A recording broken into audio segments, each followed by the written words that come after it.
होते हैं। ज़ायरीन, आप जिस मकाम पर तशरीफ़ फरमा है, ये मकाम नेशापुर की वो सरज़मीन है जिसे कदमगाह के नाम से जाना जाता है।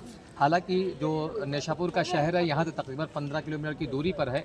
जब हमारे 8वें इमाम मदीना मुनव्वरा से सरज़मीन खुरासान की जानिब तशरीफ़ ला रहे थे तो आपने कई मकामात पर क़याम किया था।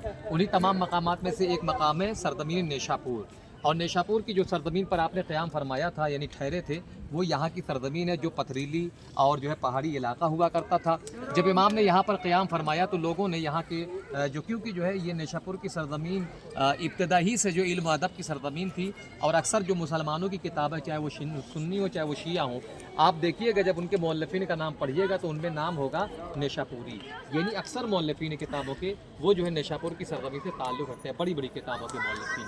तो इमाम जब यहाँ से जा रहे थे तो लोगों ने सवाल किया, फ़ज़ल रसूल बहुत दिन हो गया हमने पैगंबर की कोई हदीस नहीं सुनी है, आप कुछ इरशाद फरमाइए।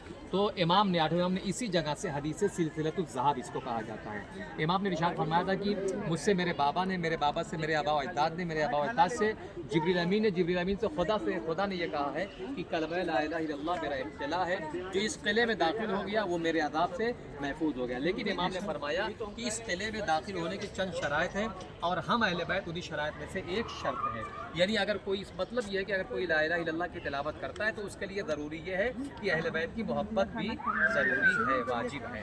ये इमाम ने हदीस यहाँ पर इरशाद फरमाई थी। जब जो है इमाम यहाँ पे तशरीफ़ फरमाए, नमाज का वक्त हुआ, इमाम ने वुज़ू के लिए पानी तलब किया। लोगों ने बताया कि फ़ज़ल रसूल यहाँ तो पीने के लिए पानी नहीं है क्योंकि ये पहाड़ी इलाका, आप जब उधर जाइएगा देखिएगा नीचे काफ़ी जो है गहराई है, ये पूरा जो है पहाड़ है, तो ये पहाड़ी इलाका है, पथरीली ज़मीन है, यहाँ पे पानी कहाँ से मिलेगा, पीने के लिए पानी नहीं तो वज़ू के लिए पानी कहाँ से लाएं। इमाम ने कहा मैं इंतज़ाम करता हूँ। इमाम उस मकाम पर आप देखिए वहाँ पे लिखा हुआ है चश्मा हज़रत, यानी जो है इमाम का चश्मा, ये इमाम का मौजज़ा। इमाम वहाँ पे आए, वहाँ से इमाम ने एक पत्थर को हटाया। जब इमाम ने पत्थर को हटाया तो वहाँ से बाकायदा चश्मा जारी हो गया, और चश्मा जो इमाम ने तकरीबन जो 1250 साल पहले जारी किया था, आज भी वो यहाँ पर जारी व तारी है, और ज़ायरीन उस पानी को बतौर शिफा जो है लेके जाते हैं और तबर्रुक के तौर पर तकसीम करते हैं। ये इमाम का एक मौजज़ा है। फिर उसके बाद नमाज तमाम हुई।